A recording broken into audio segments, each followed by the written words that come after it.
بسم الله الرحمن الرحيم. يا أيها الناس إنا خلقناكم من ذكر وأنثى وجعلناكم شعوبا وقبائلا لتعارفوا إن أكرمكم عند الله أتقاكم صدق الله العظيم. أي قلي إنسانا برا خبر وهذا خذ تعالى دبي آيات جليلة رب ما جل وعلا دبي يا أيها الناس أي قلي إنسانا محقق إنا خلقناكم من ذكر وأنثى وخلق وكليش ميرو جنكي يعني آدم وحواء هم تبترى مشكوني آيات القرآن نت بشكل دجل القرآن الكريم ده في آيات درباز ده وجعلناكم شعوبا وقبائلا لتعارفوا إن أكرمكم عند الله أتقاكم بارشة ومشي هاتنا في دري بقى حلال حاضر قرآن الكريم أمتي في النابوة وهون يقدر في قرآن يرى درباز ببن قرآن سريحة مدشتية يعني قرآن كسي القرآن بقلب خيانة القرآن ربك محقق قرآن ويخنمي بده أن يا باورن جا خذ تعالى ما وتبش محافظة بك جي خندونا قرآن وج دركتنا ويا قرآن أما القرآن تكنا ولا حاجة بالبدري ون القرآن سومخون بش نابدا أم هبدو معنا ناقرن وأم في فتنة زيدا ناكن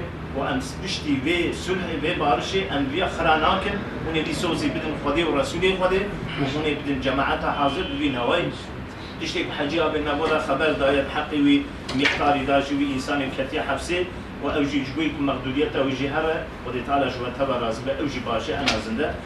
Yani istemediğimiz şeyler oluyor maalesef toplumumuzda. Yani bunun zararını her iki taraf da görüyor, değil mi? Bunların oluşmaması için insan başta iyi düşünmesi lazım, iyi hesap kitabını yapması lazım. Yani biri birine bir zarar verdiği zaman onun yakını, akrabası, eşi, dostu, herkes zarar görüyor. Bu zarar da İslam'dan uzak olmamızdandır, uzak kalmamızdandır.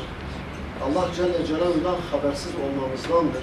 Peygamber Aleyhisselatü Vesselam'dan habersiz olmamızdandır. Halbuki biraz İslam'dan, Peygamber'den haberdar olsak, yani hakikaten kolay kolay kötülük yapmayız. Toplumu ilgilendiren, topluma zarar veren kötülükler yapmayız. Ama maalesef toplum olarak bunlara şahit oluyoruz defalarca. Bir dilekçe hazırlayacağız. Bu uzlaşı, barışla ilgili götürüp imzalatacaksınız. Onu da bize getireceksiniz. Bu yapacağımız anlaşma. Ve Selam'ın dediği gibi biz Allah rızası için Kur'an-ı Kerim'i hakim kılacağız aranızda. Yani biz size sürekli gözcülük yapamayız. Sürekli beraber oturup kalkıp gezemeyiz. Ama Kur'an Allah-u Azimşan'ın Celle Celaluhu'nun kitabıdır. Biz iman etmişiz. Bizim yani anayasamızdır. O yüzden onu şahit edeceğiz. O Kur'an'ın da yapamayacağı hiçbir şey yoktur. En büyük düşmanınız şeytan ve nefistir. Kesinlikle şeytana, nefse kulak asmayacaksınız. بزيادة شرف النبي صلى الله تعالى عليه وسلم وإلى روح آله وأولاده وأزواجه وأصحابه وأتباعه خصوصا ولله تعالى الفاتحة مع الصلوات.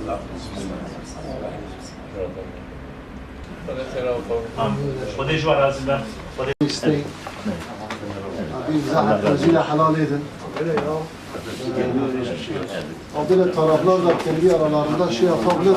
Yalnız Kur'an'a da bak söz verdim. Kur'an da ortada söz verildi ona göre söz verdi.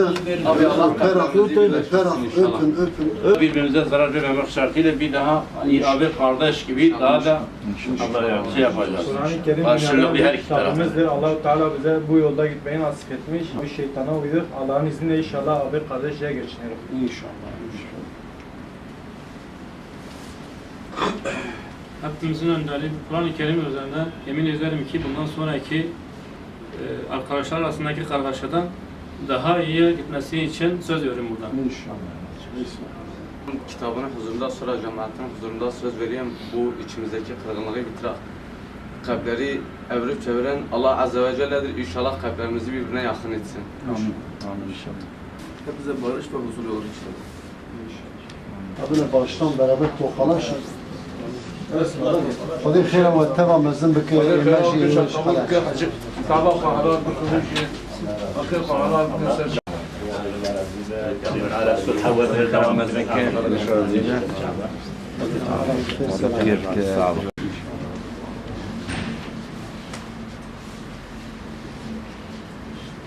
Yok.